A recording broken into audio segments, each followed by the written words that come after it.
원장님, 최근에 원장님한테 날아온 메일이 하나 있다고 하셔가지고. 네, 좀 제 의무인 것 같아서 저는 계속 보고 있긴 하거든요. 그래서 제가 외면할 수 없으니 이제 한번 영상을 만들어 보려고 합니다.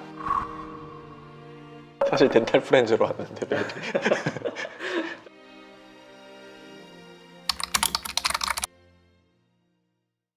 안녕하세요. 임플란트 관련해서 영상을 재밌게 봤습니다. 저희 아버지가 이번에 임플란트 해야 되는데 65세 이상이시면 국민건강보험이 적용된다고 하더라고요. 임플란트 종류가 워낙 많고 포털 사이트에서 찾아보니 국산 외산 제품 중 건강보험이 적용되는 임플란트도 많더라고요. 제품 광고 글이 많아서 신뢰가 가지 않아 말씀을 드립니다. 보험 임플란트 추천 영상을 다뤄주실 수 있으실까요? 이렇게 말씀하셨네요. 일단은 보험 임플란트 잘 모르시는 분들이 계실 수 있으니까 보험 임플란트에 대해서 설명을 한번 해드리겠습니다. 만 65세 이상 건강보험 가입되신 어르신들은 평생 2개까지 보험 적용이 되고 있거든요.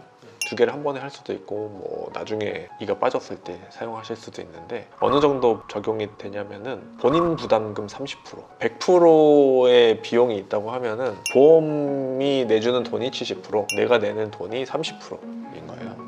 예를 들어서 임플란트 하나 비용이 100만 원이다 라고 하면은 내가 낼 비용은 30만 원이에요. 근데 당연히 브랜드가 다르니까 제품 가격이 다르잖아요. 이것도 다 다르게 책정이 되어 있거든요. 그래서 그 브랜드마다 비용이 얼마 드냐가 제일 중요하고요. 그 비용의 30%라고 생각하시면 제일 간단한 셈법이 되겠죠. 그 원장님 오셔서 이제 재료 고르실 때 고민을 좀 하시나요?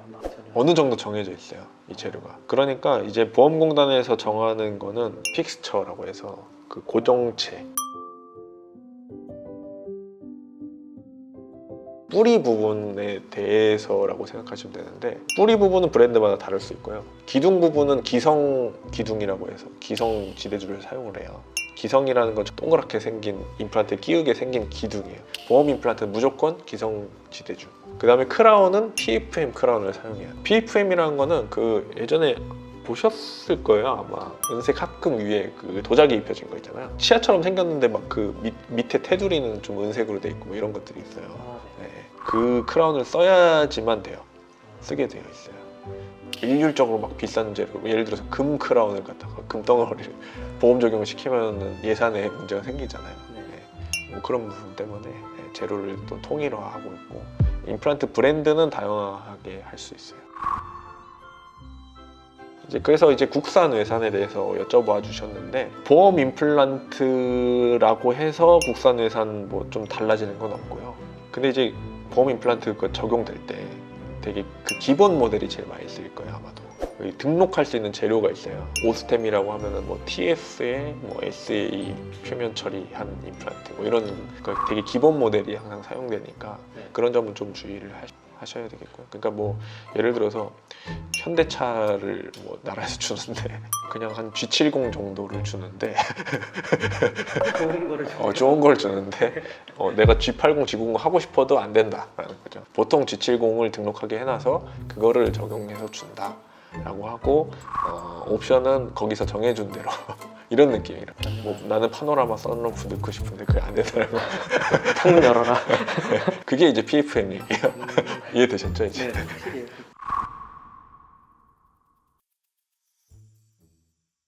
이제 그런 부분에 있어서 이제 기본적으로 그러면은 좀 인지도 있는 브랜드가 좋을 텐데, 국산 회사는 또 얘기하기 시작하면 굉장히 긴 얘기인데, 기본적으로 지금 보험으로 적용되는 임플란트들 브랜드들은 다 괜찮습니다. 그 얼마나 오랫동안 잘 심어서 데이터가 쌓여 있느냐가 결국에는 임플란트가 계속 중요해요.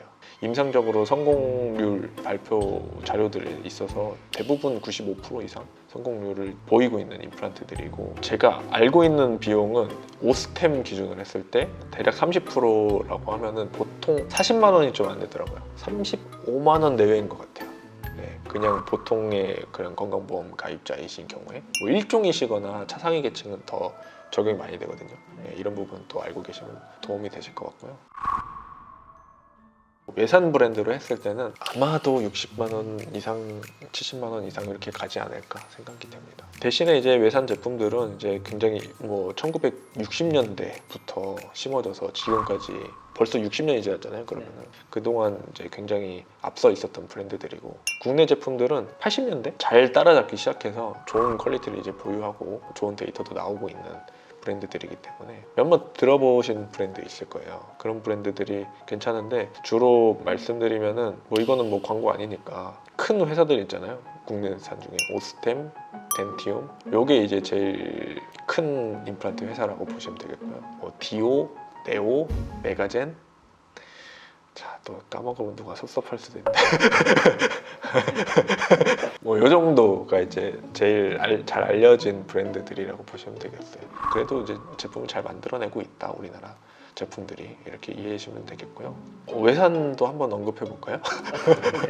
외산은 이제 일단 1등 스트라우만이에요. 네, 지금의 임플란트의 그냥 전신체라고 보면 되겠고요. 스트라우만 뭐 갑자기 생각이 안 나네. 뭐 여러 가지 있습니다. 뭐 예, 그렇습니다. 근데 이제 특별히 추천할 만한 임플란트, 외산 임플란트는 스트라우만 임플란트라고 보시면 되겠어요. 어쨌든 제일 뭐 성공률도 좋고 역사도 오래됐고. 네. 그래서 비용적인 부분에 있어서는 그런 차이가 있는데 브랜드가 정말 이게 이렇게 해도 좋은 거냐? 왜냐면 보험 임플란트 할 때 기왕이면 더 저렴한 가격으로 좋은 시술을 하고 싶은 거잖아요.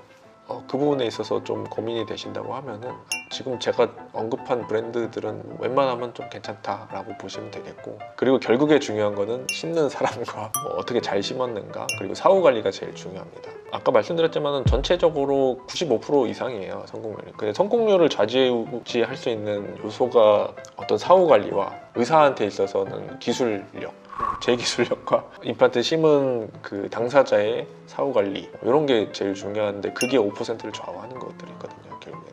근데 이제 지속적으로 임플란트가 유지되지 못하게 하고 계속해서 유지 관리가 안 되는 그런 염증이 생기는 그런 임플란트는 보통은 이제 유지 관리, 사후 관리, 그 다음에 뭐 적절하지 못한 방향으로 임플란트가 심입됐을 때, 보철물 형태가 너무 이상할 때, 이럴 때 발생하는 경우가 대다수입니다.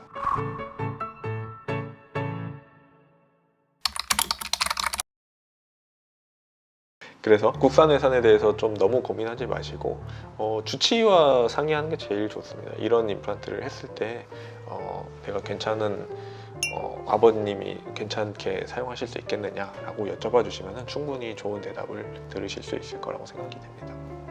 네, 감사합니다.